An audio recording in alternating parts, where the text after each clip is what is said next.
Hi verse ಮತ್ತು basic tutorials for YouTube Kannada ಚಾನಲ್ಗೆ ಸ್ವಾಗತ. www.youtube.com/basic tutorials for you ಅಂತ ಟೈಪ್ ಮಾಡಿಬಿಟ್ಟು ಈ ಸಬ್ಸ್ಕ್ರೈಬ್ ಬಟನ್ ಪ್ರೆಸ್ ಮಾಡೋದ್ರ ಮೂಲಕ ನಮ್ಮ ಮುಂದಿನ ಎಲ್ಲ ವೀಡಿಯೋಸ್ ನಿಮಗೆ ಸಿಗೋ ಥರ ಮಾಡ್ಕೊಬೋದು. ಇಲ್ಲ ಸಬ್ಸ್ಕ್ರೈಬ್ ಬಟನ್ ಪ್ರೆಸ್ ಮಾಡಿದ್ರೆ ಮಾತ್ರನೇ ನಾನು ಯಾವುದೇ ಹೊಸ ವೀಡಿಯೋ ಅಪ್ಲೋಡ್ ಮಾಡಿ ನಿಮಗೆ ಇಮೇಲ್ಗೆ ಅಪ್ಡೇಟ್ ಬರುತ್ತೆ. ತಕ್ಷಣ ನಿಮಗೆ ಈ ಥರ ಹೊಸ ಬೇಸಿಕ್ ಟ್ಯೂಟೋರಿಯಲ್ಸಿಂದ ಹೊಸ ವೀಡಿಯೋ ಅಪ್ಲೋಡ್ ಮಾಡಿದ್ದಾರೆ ಅಂತ ನಿಮ್ಗೆ ಗೊತ್ತಾಗ್ಬಿಡುತ್ತೆ. ಸಪೋಸ್ ನೀವು ಸಬ್ಸ್ಕ್ರೈಬ್ ಮಾಡಿಲ್ಲ ಅಂದರೆ ಪ್ರತಿ ಸಾರಿ ಬಂದು ಸರ್ಚ್ ಮಾಡಿ ಹುಡುಕಬೇಕಾಗುತ್ತೆ. ಸೊ ಹಾಗಾಗಿ ಸಬ್ಸ್ಕ್ರೈಬ್ ಮಾಡಿಕೊಂಡ್ರೆ ಇಮಿಡಿಯೇಟಾಗಿ ನಾನು ಯಾವುದೇ ವೀಡಿಯೋ ಅಪ್ಲೋಡ್ ಮಾಡಲಿ ನಿಮಗೆ ವೆರಿ ನೆಕ್ಸ್ಟ್ ಸೆಕೆಂಡೇ ನಿಮಗೆ ಇಮೇಲ್ ಬಂದುಬಿಡುತ್ತೆ. ಮತ್ತು ಇಲ್ಲಿ ನಮ್ಮ ಫೇಸ್ಬುಕ್ ಪೇಜ್ ಲಿಂಕ್ ಇದೆ, ಮತ್ತು ಇಲ್ಲಿ ಟ್ವಿಟರ್ ಪೇಜ್ ಲಿಂಕ್ ಇದೆ, ಇಲ್ಲಿ ವೆಬ್ಸೈಟ್ ಸಹ ಇದೆ. ನೀವು ಇಲ್ಲಿಂದ ಸಹ ನಮ್ಮನ್ನು ಫೇಸ್ಬುಕ್ಕಲ್ಲಿ ಲೈಕ್ ಮಾಡೋದ್ರ ಮೂಲಕ ಮತ್ತು ಟ್ವಿಟರಲ್ಲಿ ಫಾಲೋ ಮಾಡೋದ್ರ ಮೂಲಕ ಸಹ ನಮ್ಮ ಚಾನಲ್ನ ಫಾಲೋ ಮಾಡ್ಬೋದು. ಇವತ್ತಿನ ದಿವಸ ನಾನು ಹೇಳೋಕ್ಕೆ ಮುಂಚೆ ಯಾವುದನ್ನು ನೀವು ಪರ್ಟಿಕ್ಯುಲರ್ ಒಂದು ಟ್ಯುಟೋರಿಯಲ್ನ ಫಾಲೋ ಮಾಡಬೇಕಂದ್ರೆ, ಫಾರ್ ಎಕ್ಸಾಂಪಲ್ ಎಕ್ಸೆಲ್ ಕಲಿತೀನಿ ಅಥವಾ HTML ಕಲಿತೀನಿ ಅಥವಾ ವರ್ಡ್ ಕಲಿತೀನಿ ಅಥವಾ ಪವರ್ ಪಾಯಿಂಟ್ ಕಲಿತೀನಿ ಅಂದರೆ ಇದೇ ಚಾನಲ್ ಒಳಗಡೆ ಪ್ಲೇಲಿಸ್ಟಿಗೆ ಬನ್ನಿ. ಇಲ್ಲಿ ನಿಮಗೆ 1 by 1 ಈಗ ಸಪೋಸ್ ಪ್ಲೇ ಮಾಡಿದ್ರೆ 28 ವೀಡಿಯೋ 1 by 1 ಪ್ಲೇ ಆಗುತ್ತೆ. ಕನ್ನಡ HTML 27 ಆಗುತ್ತೆ. ಮತ್ತು ವರ್ಡು ಪವರ್ ಪಾಯಿಂಟ್ ಇವೆಲ್ಲನೂ 1 by 1 ಪ್ಲೇ ಆಗುತ್ತೆ, ಯಾವುದೇ ಮಿಡ್ಲಲ್ಲಿ ಡಿಸ್ಟರ್ಬೆನ್ಸ್ ಇದೆ. ಸೊ ಹಾಗಾಗಿ ನಿಮಗೆ ಇದು ಪ್ಲೇ ಲಿಸ್ಟಲ್ಲಿ ಬಂದು ಮಾಡಿದಾಗ ಒಂದು ಕಂಪ್ಲೀಟ್ ಟ್ಯುಟೋರಿಯಲ್ ನೀವು ಕಲಿಯೋಕ್ಕೆ ಭಾಳನೇ ಯೂಸ್ಫುಲ್ ಆಗುತ್ತೆ. ಇವತ್ತಿನ ವೀಡಿಯೋದಲ್ಲಿ ನಾನು ವೈರಸ್ ಅಂದರೆ ಏನು, ಟ್ರಾಜನ್ ಅಂದರೆ ಏನು ಮತ್ತು ವಾರ್ಮ್ ಅಂದರೆ ಏನು ಅನ್ನೋದ್ರ ಬಗ್ಗೆ ಒಂದು ವಿಡಿಯೋ ಮಾಡ್ತಾಯಿದ್ದೀನಿ. ಯಾಕೆಂದರೆ ಎಲ್ಲರಿಗೂ ಗೊತ್ತಿದೆ, ಸಾಮಾನ್ಯ ಕಂಪ್ಯೂಟರ್ ಯೂಸ್ ಮಾಡೋರಿಗೆ ಇದ್ರ ಬಗ್ಗೆ ಐಡಿಯಾ ಇರಬೇಕು. ಯೂಶ್ವಲಿ ಎಲ್ಲರಿಗೂ ಅದ್ರ ಬಗ್ಗೆ ಐಡಿಯಾ ಇರುತ್ತೆ, ಬಟ್ ಬೇರೆ ಬೇರೆ ಸಾಫ್ಟ್ವೇರ್ಸು ಅಥವಾ ಪ್ರೋಗ್ರಾಮ್ಸು ಅದ್ರ ಬಗ್ಗೆ ಸ್ವಲ್ಪ ನಾಲೆಡ್ಜ್ ಇರುತ್ತೆ. ಬಟ್ ವೈರಸ್ ಅಂತ ಗೊತ್ತಿರುತ್ತೆ, ಬಟ್ ವಾಟ್ ಈಸ್ ಡೀಟೇಲ್ಡಾಗಿ ಯಾರಿಗೂ ಕಂಪ್ಲೀಟಾಗಿ ಗೊತ್ತಿರೋಲ್ಲ. ಇವಿಷ್ಟು ಸೇರಿಸಿ ಮಾಲ್ವೇರ್ಸ್ ಅಂತಾರೆ. ಅಂದರೆ ಇವು ಪ್ರೋಗ್ರಾಮಿಂಗ್ ಮಾಡಿರ್ತಾರೆ ಆ್ಯಕ್ಚುಲಿ. ಇದನ್ನು ಯಾವ್ಯಾವ ಥರ ಇವು ಕೆಲಸ ಮಾಡುತ್ತೆ ಅನ್ನೋದ್ರ ಬಗ್ಗೆ ನಾನು ಡೀಟೇಲಾಗಿ ಹೇಳ್ತಾ ಹೋಗ್ತೀನಿ. ಫಸ್ಟು ವೈರಸ್ ಅಂದರೆ ಏನಪ್ಪ ಅಂದರೆ, ಈಗ ನಮ್ಮ ಹ್ಯೂಮನ್ ಬಾಡಿಲಿ ಯಾವುದೋ ವೈರಸ್ ಬಂದು ಸೇರಿದಾಗ ನಮ್ಗೆ ಹುಷಾರಿಲ್ಲದೆ ಆಗೋದು, ಜ್ವರ ಬರೋದು, ನೆಗಡಿ ಆಗೋದು ಅಂದರೆ ನಮ್ಮ ಆ್ಯಕ್ಚುಲಿ ನಡೀತಾ ಇರೋಂಥ ರೊಟೀನ್ ಪ್ರೊಸೆಸ್ನ ಹಾಳು ಮಾಡಿ ಅದನ್ನು ಡಿಸ್ಟರ್ಬ್ ಮಾಡಿ ಅಂಥ ಒಂದು ವೈರಸ್ ಅದು ನಮಗೆ ನೀರು ಕುಡಿಯೋದ್ರಿಂದ ಅಥವಾ ಬ್ಯಾಕ್ಟೀರಿಯಾಸಿಂದ ಅಥವಾ ಈ ಥರ ಬರ್ತಾ ಇರುತ್ತೆ. But in the same way ಒಂದು ವರ್ಕಿಂಗ್ ಕಂಡೀಷನ್ಲಿರೋ ಕಂಪ್ಯೂಟರ್ಗೆ ನೀವು ಯಾವುದಾದ್ರೂ ಪೆನ್ ಡ್ರೈವ್ನ ಎಲ್ಲೋ ಸೈಬರಲ್ಲಿ ಹಾಕಿರ್ತೀರ ಅಂದರೆ ಯಾವುದಾದ್ರು ಹಾಳಾಗಿರೋಂಥ, ಅಥವಾ ನಿಮ್ಮ ಫ್ರೆಂಡ್ ಯಾವುದೋ ಕಂಪ್ಯೂಟ್ರಿಂದ ತರ್ತೀರ ಅಥವಾ ಯಾವುದೋ ಫೈಲ್ ತಂದು ಹಾಕಿ ನೀವು ಪೆನ್ ಡ್ರೈವ್ ಕನೆಕ್ಟ್ ಮಾಡಿದ್ರಿ ಅಥವಾ ಹಾರ್ಡ್ ಡಿಸ್ಕ್ ಕನೆಕ್ಟ್ ಮಾಡಿದ್ರಿ ಅಂದರೆ ಅಂಥ ಟೈಮಲ್ಲಿ ನಿಮಗೆ ವೈರಸ್ಸು ನಿಮ್ಮ ಕಂಪ್ಯೂಟರ್ಗೆ ಅಟ್ಯಾಕ್ ಆಗುತ್ತೆ. ವೈರಸ್ ಅಂದರೆ ಏನದು, ಯಾರಾದರೂ ಆ ವೈರಸ್ನ ಪ್ರೋಗ್ರಾಮಿಂಗ್ ಬರೆದು ಇಂತಿಂಥ ಫೈಲ್ನ ಹಾಳು ಮಾಡಬೇಕು ಅನ್ನೋ ಆ್ಯಕ್ಚುಲಾಗಿ ಅದರ ಅರ್ಥ ಅದೇ ಇರುತ್ತೆ.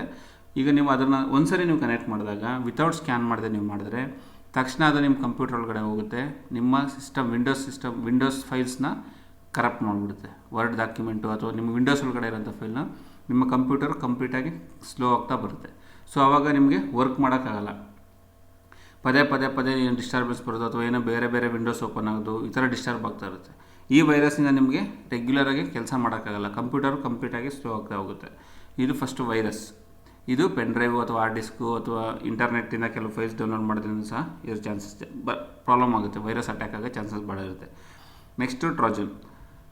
ಈ ಟ್ರಾಜನ್ ಅನ್ನೋದು ಏನಪ್ಪ ಅಂದರೆ, ಈಗ ನೀವೊಂದು ಟ್ರಾಜನ್ ನಿಮ್ಮ ಕಂಪ್ಯೂಟರ್ಗೆ ಅಟ್ಯಾಕ್ ಆಯ್ತಂದರೆ ಅದು ತಮಗೆ ಯಾರು ಬರೆದಿರ್ತಾರಲ್ಲ ಅಂತ ಆ ವೈರಸ್ ಅಂದರೆ ಆ ಒಂದು ಪ್ರೋಗ್ರಾಮ್ನ ಅವ್ರಿಗೆ ಆಟೋಮೆಟಿಕಲಿ ಮೇಲ್ ಮಾಡೋಕ್ಕೆ ಸೆಂಡ್ ಮಾಡ್ತಾ ಇರುತ್ತೆ ಇಂಟರ್ನಲ್ಲಿಂದ, ಒಳಗಡೆಯಿಂದ ನಿಮ್ಮ ಕಂಪ್ಯೂಟರ್ ಡೀಟೇಲ್ಸ್ ಆಗಲಿ ಅಥವಾ ಬೇರೆ ಆಗಲಿ. ಇದೊಂದು ಕೈಂಡ್ ಆಫ್ ಒಂದು ಕ್ಯಾಟಗರಿ ಇವೆಲ್ಲ ವೈರಸ್, ಈ ಮಾಲ್ವೇರ್ಸಲ್ಲಿ.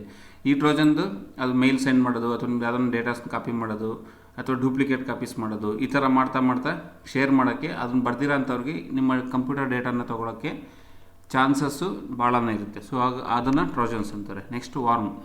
ಇದೇನಪ್ಪ ಅಂದರೆ, ನೀವು ಇದೇನೋ ಸಪೋಸ್ ನಿಮ್ಮ ಕಂಪ್ಯೂಟರ್ಗೆ ಅಟ್ಯಾಕ್ ಆಯ್ತಂದರೆ ನಿಮ್ಮ ಕಂಪ್ಯೂಟರಲ್ಲಿ ಯಾವುದೇ ಫೈಲಲ್ಲಿ ಎಲ್ಲ ಶಾರ್ಟ್ಕಟ್ಟು ಕಾಪಿ 1 ಕಾಪಿ 2 ಕಾಪಿ ಈ ಥರ ನಿಮ್ಮ ಫೈಲ್ ಏನೋ ಟೆಸ್ಟ್ ಅಂತ ಇದ್ರೆ ಅಂದ್ಕೊಳ್ಳಿ, ಕಾಪಿ ಅಂತ ಜನ್ರೇಟ್ ಆಗ್ತಾನೆ ಇರುತ್ತೆ. ಅದಾಗದೆ ಆಗಾಗ್ತಾ ನಿಮ್ಮ ಕಂಪ್ಯೂಟರ್ ಸ್ಪೇಸು ಗ್ರ್ಯಾಜುಯಲಿ ಕಮ್ಮಿ ಆಗ್ತಾ ಹೋಗುತ್ತೆ. ಸೊ ನಿಮ್ಮ C ಡ್ರೈವಲ್ಲಿ ಸ್ಪೇಸ್ ಕಡಿಮೆ ಆದಾಗ ನಿಮ್ಮ ಕಂಪ್ಯೂಟರ್ ವರ್ಕಿಂಗು ಕಡಿಮೆ ಆಗ್ತಾ ಹೋಗುತ್ತೆ. ಇದಿಷ್ಟು ವೈರಸ್ ರಿಲೇಟೆಡ್. ಯಾಕಂದರೆ ನೀವು ಒಂದು ಕಂಪ್ಯೂಟರ್ ಕೆಲಸ ಮಾಡಬೇಕಂದ್ರೆ ಒಮ್ಮೊಮ್ಮೆ ಫಾರ್ಮ್ಯಾಟ್ ಮಾಡದೆ ಬೇರೆ ರಿಕವರ್ ಮಾಡೋಕ್ಕೆ ಆಗಲ್ಲ, ಆ ಥರನೂ ಪ್ರಾಬ್ಲಮ್ ಆಗುತ್ತೆ. ಫಾರ್ಮ್ಯಾಟ್ ಮಾಡಲೇಬೇಕಾದಂಥ ಪರಿಸ್ಥಿತಿ ಬರುತ್ತೆ. ಸೊ ಪ್ರಿಕಾಷನ್ ಏನಪ್ಪ ಅಂದರೆ, ನೀವು ಆ್ಯಂಟಿವೈರಸ್ನ ಕಂಪ್ಯೂಟರಲ್ಲಿ ಇನ್ಸ್ಟಾಲ್ ಮಾಡ್ಕೊಬೇಕು. ಫ್ರೀ ಆ್ಯಂಟಿವೈರಸ್ಗಳಿದ್ದಾವೆ, ನಿಮ್ಗೆ ಗೊತ್ತಿರೋಂಗೆ ಅವಾಸ್ಟ್ ಇದೆ, AVG ಇದೆ, ಮೋಸ್ಟ್ಲಿ ಮೆಕಾಫೈಲು ಫ್ರೀ ಕೊಡ್ಬೋದು, ಅಥವಾ ಕಿಕ್ವೀಲಲ್ಲಿ 30 days ಏನೋ ಫ್ರೀ ಇದೆ. ಮತ್ತು ಈ ಥರ ಸುಮಾರಷ್ಟು ಇದ್ದಾವೆ. ನೀವು ನೋಡಿಕೊಂಡು ಅದನ್ನು ಇನ್ಸ್ಟಾಲ್ ಮಾಡಿಕೊಂಡ್ರೆ ನಿಮಗೆ ವೈರಸ್ ಏನು ಈ ಮಾಲ್ವೇರ್ಸಿಂದ ಅಟ್ಯಾಕ್ ಆಗೋದು ಕಡಿಮೆ ಇರುತ್ತೆ. ಯಾಕಂದರೆ ಟ್ರೋಜನ್ ವಾರ್ಮ್ ಇಂಥವೆಲ್ಲ ಬ್ಯಾಂಕಿಂಗ್, ನೀವು ಏನೋ ನೆಟ್ ಬ್ಯಾಂಕಿಂಗು ಅಥವಾ ಈ ಆನ್ಲೈನ್ ಪೇಮೆಂಟ್ಸ್ ಮಾಡ್ತಾ ಇದ್ದಂಥ ಟೈಮಲ್ಲಿ ಇದ್ರದ್ದು ಡೀಟೇಲ್ಸ್ ಅವ್ರಿಗೆ ಸಿಗೋದು ಚಾನ್ಸಸ್ ಭಾಳ ಇರುತ್ತೆ. So be careful. ಬೆಟರ್ ಏನಪ್ಪ ಅಂದರೆ ನೀವು ಒಂದು ಆ್ಯಂಟಿವೈರಸ್ನ ಪರ್ಚೇಸ್ ಮಾಡೋದು ಬೆಟರ್. ಕ್ವಿಕ್ಕಿಲೆಲ್ಲ ಕೊಡ್ತಾರೆ, ಒಳ್ಳೆ ಆಫರ್ಸ್ ಇರ್ತವೆ. ಒಂದು ಸ್ಯಾಂಪಲ್ ಅಥವಾ ಫ್ಯಾಮ್ಲಿ 4-5 ಕಂಪ್ಯೂಟರ್ ಸೇರಿ ಒಂದು ಅಂತ ಈ ಥರ ಎಲ್ಲ ಅದರಲ್ಲಿ ನೀವು ಚೆಕ್ ಮಾಡಿ ನೋಡಿದಾಗ ನಿಮಗೆ ಅದ್ರ ಬಗ್ಗೆ ಡೀಟೇಲ್ಸ್ ಗೊತ್ತಾಗುತ್ತೆ. ಇನ್ನೊಂದು, ನೀವು ಯಾವುದೇ ಒಂದು ಹಾರ್ಡ್ ಡಿಸ್ಕು ಅಥವಾ ಪೆನ್ ಡ್ರೈವು ಬೇರೆ ಮೆಮೊರಿ ಕಾರ್ಡ್ ಹಾಕಿದಾಗ ಫಸ್ಟ್ ದಯವಿಟ್ಟು ಸ್ಕ್ಯಾನ್ ಮಾಡಿ. ಸ್ಕ್ಯಾನ್ ಮಾಡಿದಾಗ ಅದರಲ್ಲಿ ಏನೂ ಡಿಟೆಕ್ಟ್ ಇಲ್ಲ, ವೈರಸ್ ಏನೂ ಇಲ್ಲ ಅಂತ ಫೈಂಡ್ ಆದ ನಂತರನೇ ನೀವು ಇನ್ಸ್ಟಾಲ್ ಮಾಡಿ ಅಥವಾ ಅದರಲ್ಲಿ ಡೇಟಾ ಕಾಪಿ ಮಾಡ್ಕೊಳ್ಳಿ. ಇದಿಷ್ಟು ನೀವು ನಿಮ್ಮ ಕಂಪ್ಯೂಟರ್ ನೀವು ಸೇಫಾಗಿ ಇಟ್ಕೊಳ್ಳೋಕ್ಕೆ ಬೆಸ್ಟ್ ಮೆಥಡ್. ಯಾಕೆಂದರೆ ಒಂದು ಸರಿ ನೀವು ಒಂದು ಆ್ಯಂಟಿವೈರಸ್ನ ಪರ್ಚೇಸ್ ಮಾಡಿ ಇಟ್ಕೊಂಡ್ರೆ ಅದು 1 ಇಯರ್ಗೂ ಏನೋದು ರಿನ್ಯೂವಲ್ ಮಾಡಿಸೋದಿರುತ್ತೆ. ಅದು ಡಿಪೆಂಡ್ ಅಪಾನ್ ಆ್ಯಂಟಿವೈರಸ್ ಪರ್ಚೇಸ್ ಮಾಡಿದಾಗ ನಿಮಗೆ ಅದರಲ್ಲಿ ಪ್ಲ್ಯಾನ್ ಇರುತ್ತೆ, ಅದರ ಪ್ರಕಾರ ಗೊತ್ತಾಗುತ್ತೆ. ಇದಿಷ್ಟು ನಿಮಗೆ ಏನು ಮಾಲ್ವೇರ್ಸ್ ಅಂದರೆ. ಯಾಕಂದರೆ ಬ್ಯಾಂಕಿಂಗ್ದು ಈಗ ಯೂಶ್ವಲಿ ಎಲ್ಲರೂ ನಾವು ಬ್ಯಾಂಕಿಂಗಲ್ಲೇ ಇಂಟರ್ನೆಟ್ ಬ್ಯಾಂಕಿಂಗ್ ಯೂಸ್ ಮಾಡೋದ್ರಿಂದ ಪ್ರಿಕಾಷನ್ ಆಗಿ ನಾನು ನಿಮಗೆ ಒಂದು ಸಜೆಸ್ಟ್ ಮಾಡ್ತಿರೋದು, ದಯವಿಟ್ಟು ಆ್ಯಂಟಿವೈರಸ್ನ ಯೂಸ್ ಮಾಡಿ.